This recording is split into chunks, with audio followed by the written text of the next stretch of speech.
একদিন এক লোক শখের বশে উঠল একটা লম্বা খেজুর গাছে। গাছ বেয়ে উপরে উঠতে তো কোনো কষ্টই হয়নি, কিন্তু বিপদ বাঁধল নামার সময়।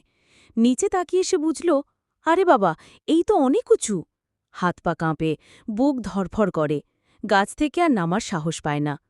গ্রামের লোকজন খবর পেয়ে এসে ভিড় জমায় খেজুর গাছের নিচে। কেউ বলে ঝুড়ি নিয়ে আসো, কেউ বলে চাদর ধরো, আবার কেউ শুধু দাঁত খিচিয়ে তাকিয়ে থাকে।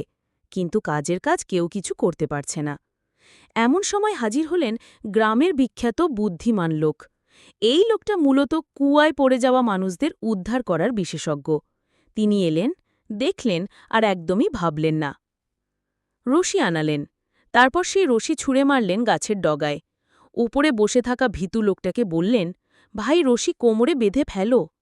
নিচে দাঁড়ানো লোকজনকে বললেন, তোমরা রশি ধরো, আমি বললেই টান দিও। সব প্রস্তুত। এবার বুদ্ধিমান লোক বললেন, এখন একসাথে টান দাও। লোকেরা দিল জোরে টান।